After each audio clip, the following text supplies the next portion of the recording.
title as if he had written the article. On the other hand, it is said it is an interview. That is, it is not even clear if he is the author of the article or if it is an interview. Yani şu bile belli değil. Yazıyı mı yazmış iddiaya göre, röportaj mıdır o bile anlaşılmıyor.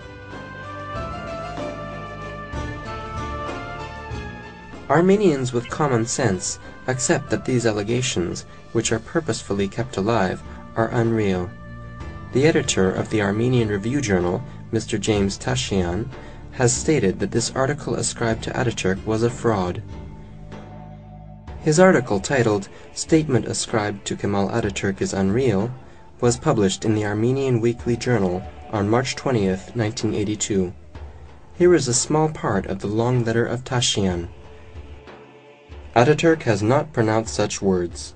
Please, we should refrain from such acts. Atatürk'le konuştuğu iddia edilen kişi, There is no information, news, or any notes about the journalist who is claimed to have spoken to Ataturk. There is no text of an interview. Türkiye'de filan. Whilst I couldn't find any record of this person being in Turkey, I researched elsewhere. For instance, I applied to the Swiss embassy. I inquired if someone of this name had ever come on this date. They could not find any record of the visit, and they informed me that the visit did not occur.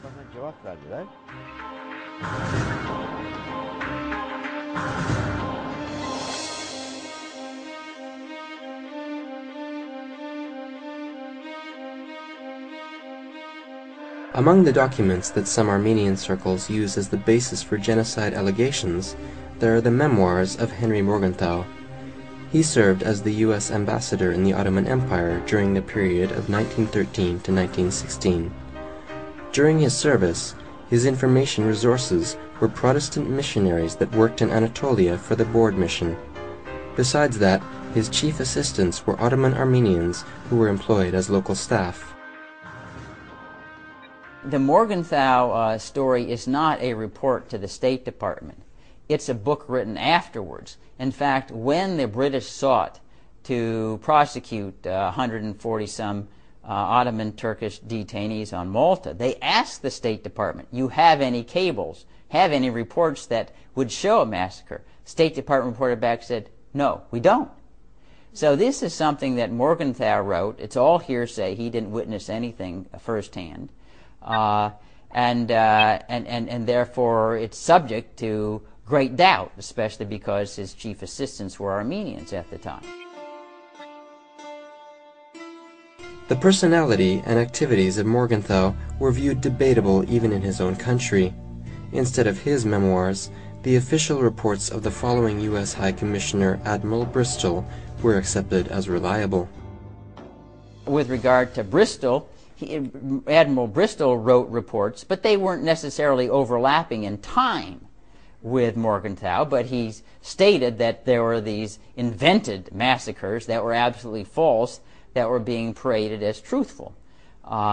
So there obviously is, two views at two little different points in time, and Bristol, I think, was more on the ground than Morgenthau. Another resource used as a basis for genocide allegations is the Blue Book. The Blue Book is a publication of the World War I British Propaganda Office. The British established a propaganda office during World War I. This office published numerous books, brochures, and communiques for propaganda purposes. The publication known as the Blue Book is one of these. Mavi Kitap, Toynbee tarafından yazılmış değildir. The Blue Book was not written by Lord Bryce. Toynbee edited it. The book is a compilation of news from various sources. No newspaper had any representatives in the region during the war. These are all made-up news items. They did not refrain from publishing them as if they were real incidents. This is what the Blue Book is.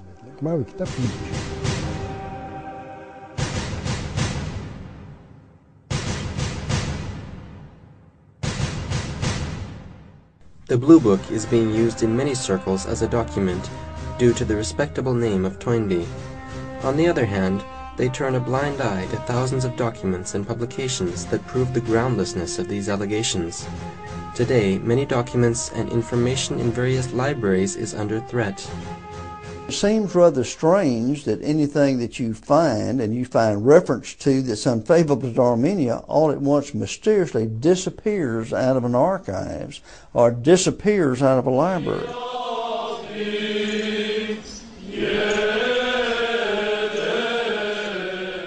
In Armenian schools, they still sow seeds of hatred, and they continue to politicize hatred. They put hatred against Turks in the hearts of the young. The most pernicious element is this effort to exclude from public school curriculums any teaching of the facts and arguments that would call the Armenian genocide claim into question. They're really purposely trying to suppress access in the public school forum. American historian Professor Heath Lowry proved that the statement, "Who remembers the Armenian genocide today?" attributed to Hitler is unreal. Professor Justin McCarthy showed with documents that Armenians were not exposed to genocide, but in fact that Armenians committed genocide against Turks. 69 American and Canadian scientists published a letter in 1985 in dailies like the Washington Post and the New York Times, stating that the incidents of 1915 were not a genocide. These scientists were threatened by some Armenians repeatedly. An American judge, Samuel Weems, was the last on this list.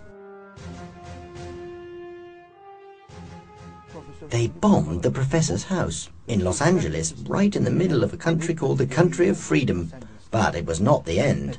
Attacks to Professor McCarthy started. Professor Shaw, whose only crime was to reveal historical facts, could not accept our interview proposal because his house was bombed and Armenian threats never stopped. I'm aware of the accounts of things that have happened to Professor Shaw, and certainly any attempt to intimidate scholars in pursuit of any particular historical matter is abominable and shouldn't be tolerated.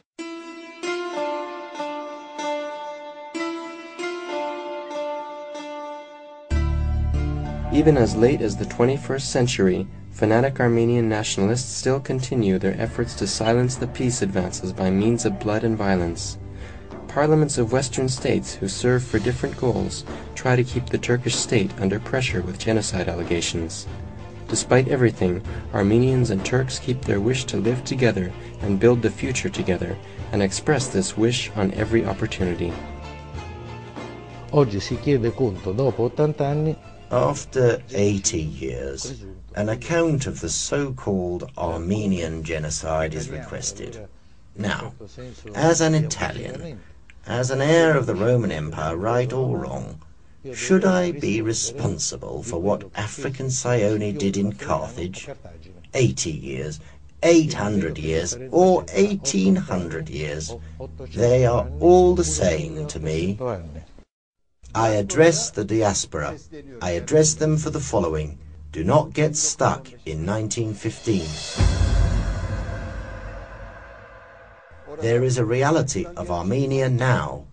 If you think of your offspring, your people, look for ways and make efforts to make it possible for the two nations to live together like we do here.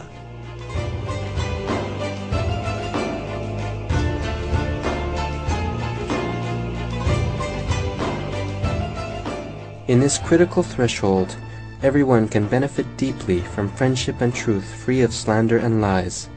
From the very start of Sora Gelin, this is what we wanted to remind people of.